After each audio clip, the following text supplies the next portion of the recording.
Picture this for a second. You've got a crisp $100 bill sitting in your wallet. You're wondering if you should blow it on dinner, grab a new pair of sneakers, or just let it sit there until it disappears into random expenses.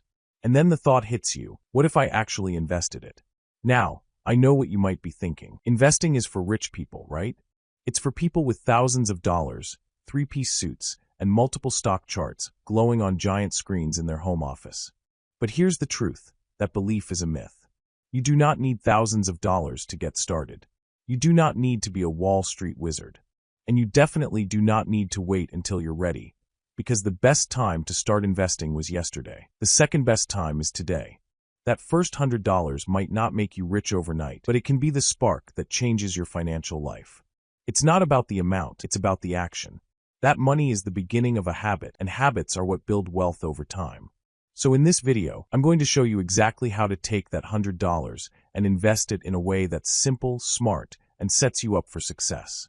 Step by step, no jargon, no fluff, just real advice your future self will thank you for. Step 1. Set clear goals. Now before you invest a single dollar, you need to ask yourself why you are investing in the first place. Think about it like this. If you jump into your car and just start driving without a destination, where are you really going? Nowhere. Maybe you'll end up burning gas in circles. That is exactly what investing without a clear goal looks like. You might feel like you're making progress, but you'll probably just end up frustrated. So stop and ask yourself, am I investing for the short term, like saving for a vacation in the next year? Am I investing for the medium term, like a down payment on a house or a reliable car? Or am I playing the long game, building wealth for retirement, financial freedom, or maybe even generational wealth for my kids? Your answer matters because your goal determines your strategy. If you're investing for a short-term target, you want safety. You don't want to risk losing money you'll need in a year or two. For goals like that, safer options like high-yield savings accounts or bonds are the way to go. But if your goal is decades away, like retirement, then you can lean into growth by investing in stocks or ETFs. With enough time, the short-term ups and downs don't matter because the overall trend of the market has always been upward. Your goal is your GPS. Without it, you're wandering aimlessly. With it, you're on a straight road toward financial freedom. And that takes us to the next step. Step 2. Educate yourself. Let me be brutally honest for a moment. Investing without educating yourself is basically gambling with extra steps. You might get lucky, but luck is not a financial strategy. The good news is, learning the basics doesn't take long, and it will protect you from making costly mistakes. At its core, investing is pretty simple. Stocks are just pieces of ownership in a company.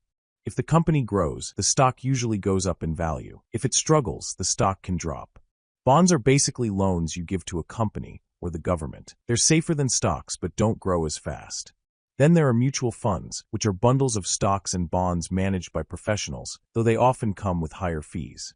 Finally, there are ETFs or exchange-traded funds, which are like mutual funds but cheaper, easier to buy, and traded just like stocks. For beginners, ETFs are often the smartest choice. The best part is that financial education has never been easier or cheaper. There are countless YouTube channels, podcasts, blogs, and free articles that break this stuff down in plain English. Spend just an hour learning the basics, and you'll already be ahead of most people who jump into whatever stock is trending online. Knowledge is not just power, it's profit. Step 3. Choose a platform. So now that you've got your goals and you understand the basics, the next question is simple. Where do you actually put your money? Years ago, investing meant calling a stockbroker, paying ridiculous fees, and trusting someone else to place trades for you. Thankfully, that world is gone. Today, you can open an investment account from your phone in minutes, deposit your $100, and start buying. There are a number of beginner-friendly platforms you can choose from. Some people like Robinhood for its simplicity, others prefer Fidelity or Charles Schwab for their reputation and flexibility. Acorns is great if you want something automatic because it invests your spare change without you even noticing. Webull offers a bit more advanced tools, but is still user-friendly enough for beginners. And here's the best part. Most modern platforms have no account minimums, and many of them let you buy fractional shares. That means you don't need $300 to buy a single share of Tesla. You can throw in $10 and still get a piece of it. Here's my advice. Don't spend weeks comparing features, because the truth is they all get the job done. Pick one, open your account, and start. Action beats perfection every single time. Step 4. Diversify. Here's the golden rule every beginner needs to learn right away. Do not put all of your money into one stock. I don't care how much you love Apple, Tesla, or whatever stock is blowing up on social media. If you throw your whole $100 into one company, you're not investing, you're gambling. That's where diversification comes in. Diversification just means spreading your money around so you're not relying on one company, one industry, or even one country to carry your financial future. And the beauty of today's market is that even with $100, you can diversify instantly through ETFs. For example, an S&P 500 ETF gives you tiny pieces of the 500 biggest U.S. companies in a single purchase. A total market ETF spreads your investment across thousands of companies, giving you a piece of the entire U.S. economy. And if you want to go global, an international ETF gives you exposure to companies outside the United States. Think about how powerful that is. With just $100, you can own slivers of hundreds, even thousands of companies at once. That's the difference between gambling on one horse and betting on the entire race. And over the long run, the race almost always pays off. Step 5. Automate your investments. Here's a little secret about wealth building. It's not about one lucky decision, it's about consistency. And consistency is much easier when you automate it. Automation means setting up your account so money flows into your investments on a regular schedule without you having to think about it. Most platforms let you set up recurring deposits, whether it's $25 a week, $50 a month, or whatever you can afford. The amount doesn't matter nearly as much as the habit. Think about this. If you invest just $50 a month into a basic ETF that averages 8% growth a year, in 20 years you'll have nearly $30,000. In 30 years, you'll have over $70,000. And that's just from $50 a month. Imagine how that grows if you increase the amount over time. The real power of automation is that it takes willpower out of the equation. You don't have to decide every month whether to invest or not. The money just moves automatically, quietly building your future in the background while you focus on your life. It's like putting your financial growth on autopilot. Step 6. Monitor and adjust. Now, I'm not telling you to completely forget about your investments. You do want to check in. But here's the trick. Don't obsess. If you check your account every day, you'll go crazy. The market moves up and down constantly. One day your $100 will look like $95. The next day it might be $110. That's normal.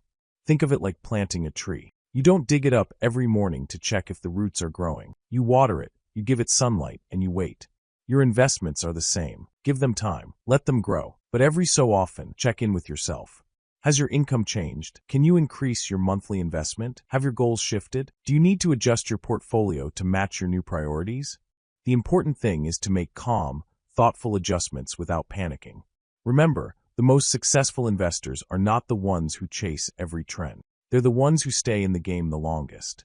It's not about timing the market, it's about time in the market. The power of starting small. Now let's tackle the thought that's probably floating in your head. $100 won't change my life. And you're right. On its own, $100 won't make you rich. But that's not the point. The point is that the first $100 is the seed, and seeds don't look impressive when you plant them. But when you keep watering them, over time, they grow into something powerful. Your first 100 is about building the identity of an investor. You are no longer just someone who spends money, you're someone who grows it. That shift in mindset is priceless. And once you see that money working for you, once you experience the growth, even if it's just a few dollars, the habit sticks. That's when you start investing again and again. Remember this, every single millionaire investor you've ever heard of started somewhere. And usually, it wasn't with millions. It was with a small, simple investment, exactly like the one you're about to make. Your $100 is not the finish line. It's the starting whistle. Common mistakes beginners make. Now, before we wrap up, let's talk about the mistakes beginners make, because knowing what to avoid is just as important as knowing what to do. The first big mistake is chasing hot stocks. If everyone on TikTok or Twitter is screaming about a stock, it's probably already too late. By the time it reaches you, the hype is already priced in. Don't fall for the fear of missing out. The second mistake is going all in on one company. Even if it's your favorite brand, even if you believe in it with all your heart, putting all your money into one place is dangerous. That's not investing, that's gambling. Another common mistake is expecting to get rich quick. The stock market is not a lottery ticket. It's a slow, steady wealth-building machine. Those who stick with it win. Then there are fees. People ignore them, but fees eat away at your returns year after year. Always check what you're paying. Finally, the last mistake is panicking during downturns. The market will dip. It always does. But history shows it always recovers. The people who win are the ones who stay invested through the storm. Your first $100 plan. All right, let's make this practical. Here's exactly what you can do today. Open an account with a beginner-friendly brokerage. Deposit your $100. Buy a diversified ETF like VTI, which covers the entire market, or VO, which covers the S&P 500. Then set up an automatic deposit. It doesn't have to be big. Even $25 a month is enough to get started. And then let time do the heavy lifting. That's it. No complicated trading strategies. No staring at charts for hours. No get-rich-quick nonsense. Just a simple, proven process that actually works. Remember, your $100 isn't about the amount. It's about the habit. It's about taking action and becoming an investor. Because once you take that first step, you've already set yourself apart from the majority of people who only talk about investing but never actually start. So here's the bottom line. The road to financial freedom doesn't begin with $1 million. It doesn't begin with winning the lottery. It begins with your first investment. And for you, that first step can be as simple as putting $100 into the market today. That money is your entry ticket into the world of investing. It's not about instant riches. It's about building a lifelong habit. It's about transforming your mindset from spender to owner. It's about planting seeds that grow into trees, and trees that eventually grow into forests. Yes, it feels a little scary at first, but every successful investor started right where you are, with their first dollar invested. The only difference between them and everyone else is that they actually took action. So my challenge to you is this. Don't just listen to this video and think, that's nice advice. Take action. Open your account. Deposit your $100. Buy that first ETF. Start the journey today. Your future self will thank you. Probably from a beach chair, sipping something with an umbrella in it, smiling because they made the choice to start small and stay consistent. And if this guide helped you, make sure to hit that like button, subscribe for more financial freedom tips, and drop a comment below telling me what your first investment will be. Until next time, keep building, keep growing, and keep owning your financial future.